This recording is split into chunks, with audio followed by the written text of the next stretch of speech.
बिस्मिल्लाहिर्रहमानिर्रहीम। दोस्तों, election petition under section 52 of the Representation of the Public Act 1976। Vote एक ज़मीर की आवाज़ है। वोट का इस्तेमाल इंसान को अपने ज़मीर से पूछ के इस्तेमाल करना चाहिए।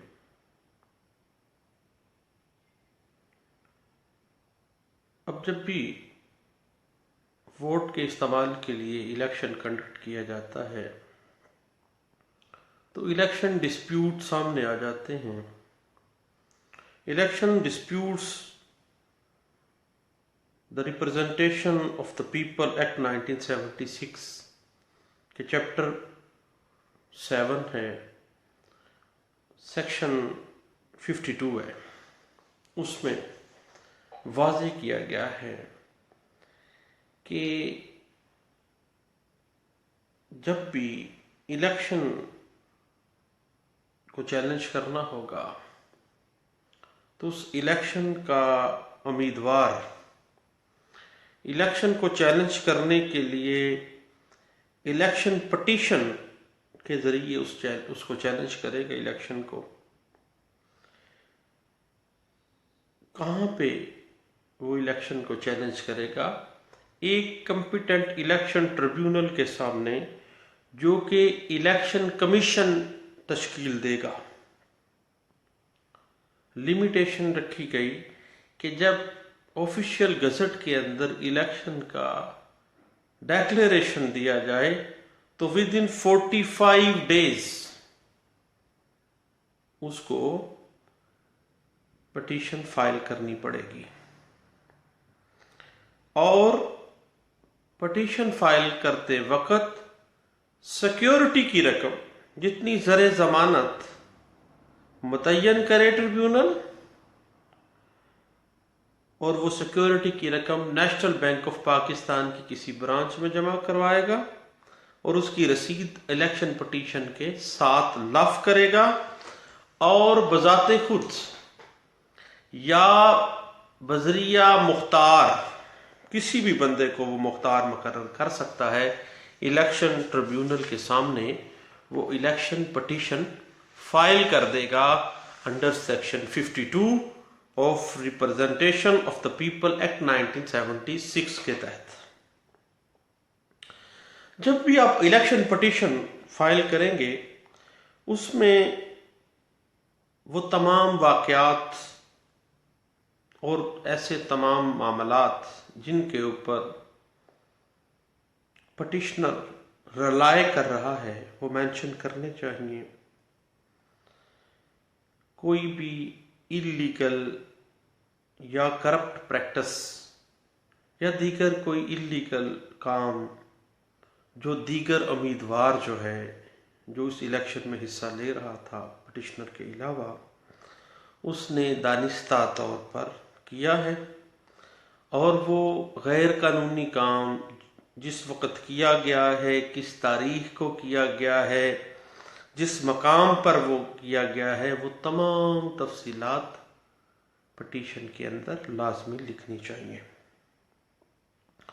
उसके बाद जब आप प्रे करते हैं तो प्रे में ये भी पटिशन में मांगा जा सकता है कि कामयाब जो उम्मीदवार है जिसने इल्लीगल इलेक्शन करते हुए ये इलेक्शन अब जीता है, गैर कानूनी हथकंडे इस्तेमाल किए हैं, उसका इलेक्शन मनसूख फरमा दिया जाए और साइल को या किसी और उम्मीदवार को कामयाब करार दिया जाए। कोई भी तरीक़ाकार देखा जा सकता है, काउंटिंग में भी जाया जा सकता है और उस गैर कानूनी कदम की वेरिफिकेशन को करके इलेक्शन को नल एंड वॉइड भी करार दिलवाया जा सकता है। उसी प्रे में ये भी कहा जा सकता है कि इलेक्शन को कालअदम करार दिया जाए और नए तौर पर इलेक्शन करवाया जाए। इलेक्शन पिटीशन में जो शेड्यूल एनेक्चर है उस पर पिटिशनर को चाहिए कि वो दस्तखत करे और उसकी तस्दीक करे। जो इलेक्शन पिटीशन की तस्दीक है वो सेम एज इट इज़ जिस तरह से हम एक दावा दीवानी में तस्दीक की जाती है, बरहलफ तस्दीक होती है और ओथ कमिश्नर से उसकी तस्दीक करवाई जाती है। ये है एक प्रोसीजर इलेक्शन कमीशन के अंदर इलेक्शन ट्रिब्यूनल की तश्कील के बाद under section 52 of representation of the people act 1976 आप इलेक्शन पिटीशन जो है फाइल करते हैं।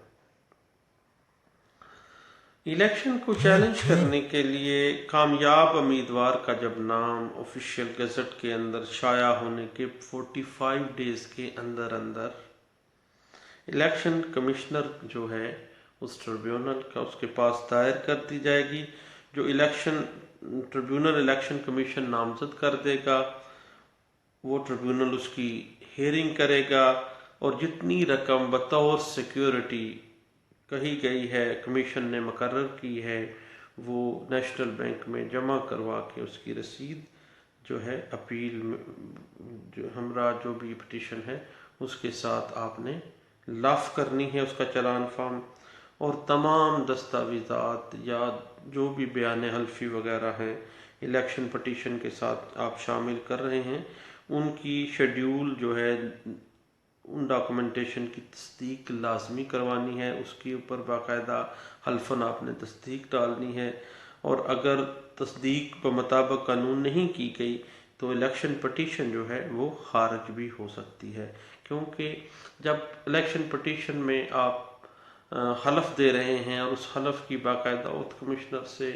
तस्दीक नहीं करवा रहे हैं देन इलेक्शन पिटीशन जो है वो काबिल अखराज भी हो सकती है। इलेक्शन पिटीशन के साथ बयान हल्फी तस्दीक शुदा शामिल होते हैं। इलेक्शन पिटीशन में करप्ट और गैर कानूनी जो प्रैक्टिस के इल्ज़ामात लगाए गए हैं वो तमाम चीज़ें उस बयान हल्फी में वाज़ेह होनी चाहिए। उसके अलावा एक बात जहन में रखिएगा कि वोटर लिस्ट जो है वो इलेक्शन पिटीशन में चैलेंज नहीं की जा सकती, क्योंकि वोटर लिस्ट को अगर चैलेंज किया जाना था तो इलेक्शन से पहले का मामला है। इलेक्शन पिटीशन बुनियादी इलेक्शन डिस्प्यूट को डील कर रही है जो कि इलेक्शन के दौरानिए में सामने आए हैं। और बयान हल्फी गवाहान जो हैं वो जब इलेक्शन पिटीशन जब आप देते हैं उनके ऊपर रिलाय नहीं उस वक़्त तक किया जाएगा जब तक कि जो गवाहान हैं जो बयान हल्फी दे रहे हैं उनका जिरा ना की गई हो, जब तक उन पे दौरान समात जो है वो क्रॉस एग्जामिन वो ना कर दिए जाए।